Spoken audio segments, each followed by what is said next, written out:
Well, I've just got my microphone so you can hear me. I'm sacrificing music, because I've had an interesting time, and well, it's interesting to me. I actually just need to talk about it because so much has happened, particularly in regards to Venus. So I've just turned the music off and I'm driving to have a few days away. I have to make sure Venus is at the right angle. If she's out that way a little bit, I actually can't see the traffic. So I have to make sure I can see a big line of traffic because I'm rather slow to take off. But I'm not slow in a straight line. I'm slow around corners, and sometimes I can take off really fast if I feel like it. But it's best not to accelerate too hard, corner too hard, or brake too fast. I'm a long way along, a lot away from people a lot of the time. Yay, somebody got out of my way. And now that I'm going straight, Venus is a 2.5 litre turbo diesel engine, 333,333. So here I am going to, everyone's going so slow now, taking you along for a ride. So I'm getting the rust fix on Venus. Oh, and I've made a decision. When I get back to Queensland, I'm replacing Venus. I'm buying a new home. Not new. It has to be 2018 or before. I won't have all that electronic shit. Probably 2018, it'd be about as far back as I would go. And we'll see what happens. It's not now, so I'm not planning it too much. It's just what I'm going to do. I like to move. Not as much as I do. I prefer to move a lot less than I do. It's quite taxing at times. Particularly when you're tired and when you've driven from near where I am now. I left at 9:30, went to Bullaroo from the Port Stephens area, had acupuncture, and I probably need a rest after that, but that was at 11 o'clock and it's 3, so there hasn't been a rest, but that's because I had aimed to have a shower at Mines after that, but I'm going to the caravan park, so there's no point. I don't need to shower at her house, and it's a cold day. So spontaneous me that Mum's not used to. What time will you be there? I don't know, Mum. I don't know how long it'll take. I was going to go there and have a shower on the way to acupuncture, and I told her that I was. But it changed. I didn't realise how far it was. So this is a very crowded road for me. I don't usually go on real crowded roads, but it is 3 o'clock, so that's a lot of Newcastle area traffic around. The further I can get away, the better. I'm happiest in bush, nature, and away from cars and people, well, crowds of people anyway. So what else happened? I took Mum, she'd already eaten when I got there, and I'm going to tell you what she does. It's beautiful. My mum, I'm so proud of my mum. She's so beautiful. 91, you'd think she was in her 70s. Not a lot of women like that. Oh, yep, they're going around. Sorry, roundabout. If I can, I go make a straight line out of a roundabout, because it's not good to move Venus around. Things go flying. So roundabouts are not friendly. I was going to talk about my beautiful mother. So I don't normally see her on Mondays, but I had an acupuncture appointment. She has Zumba at 11. She goes for a walk in the morning, sits around and reads a book, or goes on the computer, sits in the sun if it's sunny.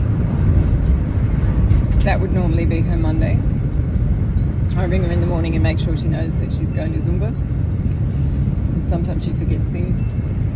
She's got a much better memory than she had. But before we went out, when I spontaneously turned up, she was still eating her lunch. She just eats small, just one piece of toast. We usually share a meal when we go out. So God, got the wrong time here. It's a ever-growing area where I'm driving through, and very close to Newcastle, so I'm actually in traffic.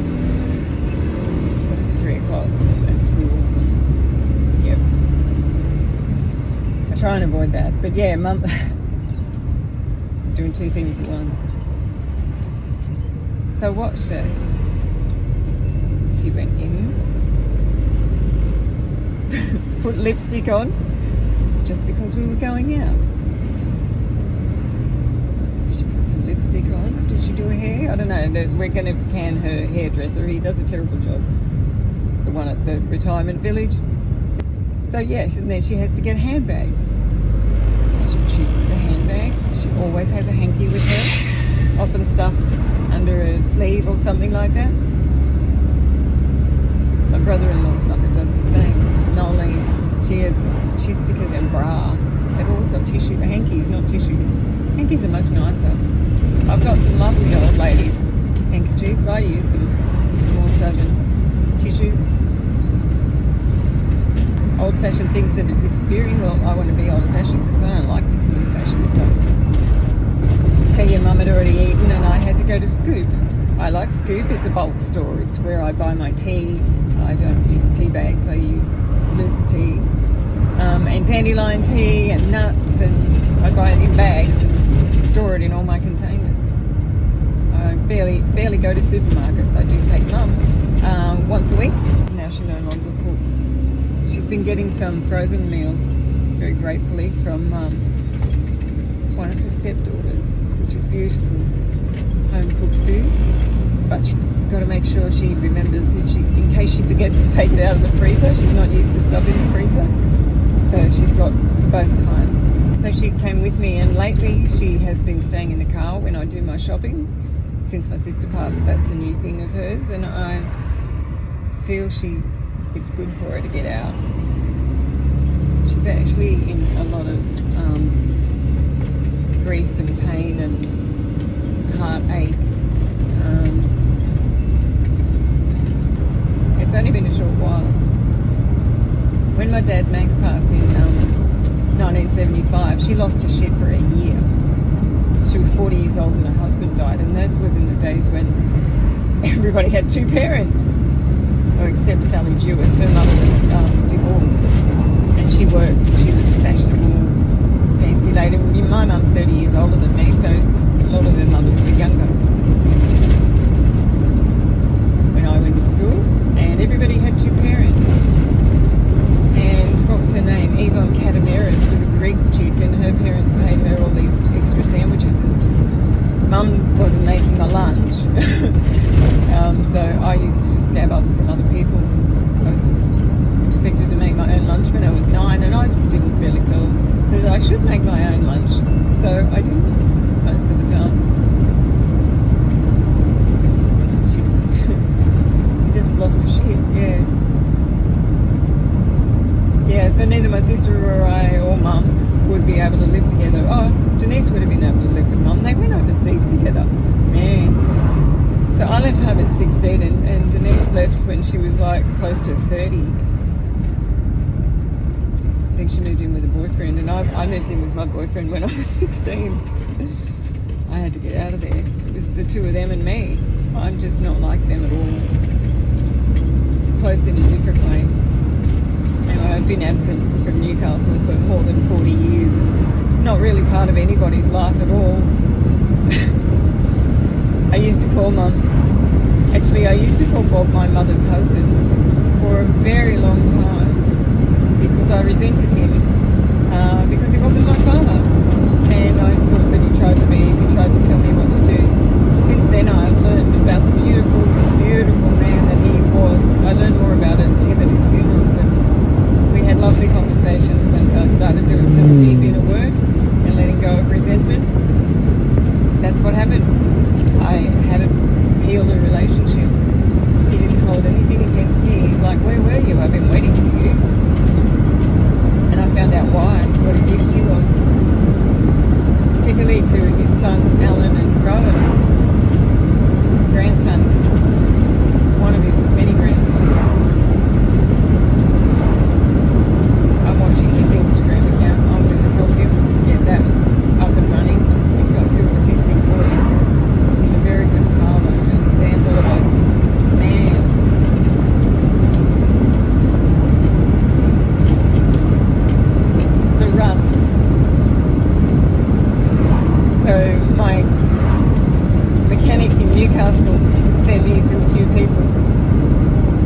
they're so busy in Newcastle, I reckon they can't see me for like 3 months. So I ended up meeting somebody. Much prefer to be on a quiet road. There's no one in front of me. I would normally have music, but I'm talking to you instead. So I get met at a boat ramp by the guy who's doing one of my rust jobs and knows so much about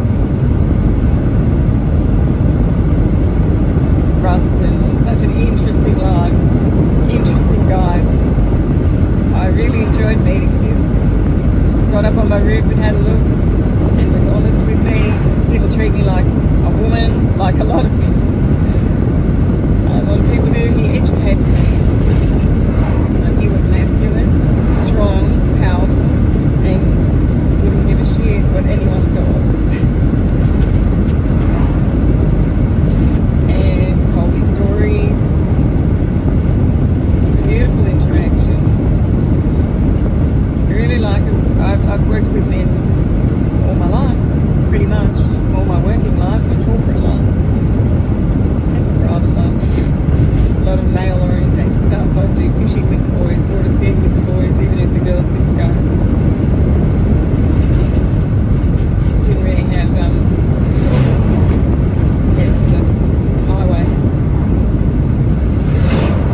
Didn't really have a lot of interaction with females, women. It's interesting.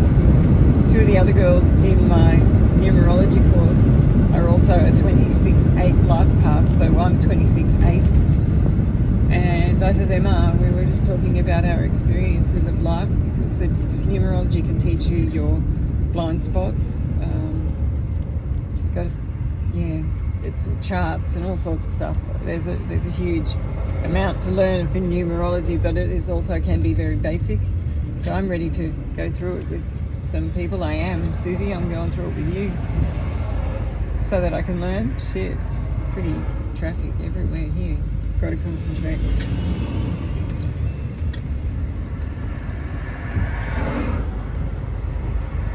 The other side doesn't matter. Oh, I don't rush in Venice. And it's a fast road. Yep, I was just checking, it's 110. So then I make sure there's a big gap so I don't have to push hard while I'm going around a corner. But when I'm going around a corner, when I'm going straight, and when I'm driving, it just goes very fast. And I just put her in cruise control. And away I go. That's probably loud. I like driving with the window open though. It's probably loud. So yeah, she's got a new turbo and 4 new fuel injections, so the engine's been sort of kind of rebuilt, and I've done all the shit. Steel brake lines, because I felt after they did all the work on the brakes they were too spongy for me still. I keep a big long distance between other people and me. I can't really stop in a hurry, and if I do, things go flying and it's not nice. Even a little bit rushed is not nice. I'm not slow going up the hills, but I can be, but I'm generally not. And it just goes and goes and goes. Most people assume Ben's going to go slow, but not Venus. Not the girl that used to hang out with racing car drivers. I knew people in the Formula One. Oh gosh, it was kind of a dream. I wanted to do that, travel with the Formula One growing up, but if I'd have believed in myself a bit more, I could have done something like that.